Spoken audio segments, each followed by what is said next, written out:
যদি তোমার প্রিয় মানুষের ভিডিওতে এরকম টেক্সট নেম লিখে দাও তাহলে কিন্তু তার সবকিছুই খুলে তোমায় দিয়ে দিবে। ক্যাপকাটে তুমি তোমার প্রিয় মানুষের ভিডিওটি ইম্পোর্ট করে নাও, এবার এটিকে ডুপ্লিকেট করে নাও। এবার ডুপ্লিকেট লেয়ারটি ওভারলে করে নাও, ওভারলে করে এটা বরাবর বসিয়ে দাও। এবার ওভারলেতে লেয়ারে ক্লিক করে রিমুভ ভিজিতে এসে এখান থেকে অটো রিমুভে ক্লিক করে ব্যাকগ্রাউন্ড রিমুভ করে নাও।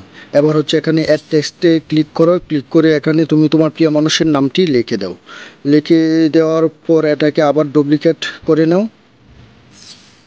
তো ডুপ্লিকেট করে এবার হচ্ছে এদিকে লেয়ারে চলে এসো, লেয়ারে চলে এসে ডুপ্লিকেট লেয়ারটি হচ্ছে ওভারলে ভিডিও পরে নিয়ে যাও। তো এবার ফার্স্ট লেয়ারে ক্লিক করে স্টাইলে চলে যাও, স্টাইল থেকে এখানে নিচ থেকে অপাসিটিটা একেবারে মাইনাস করে দাও। তো আমি অপাসিটিটা মাইনাস করে নিচ্ছি।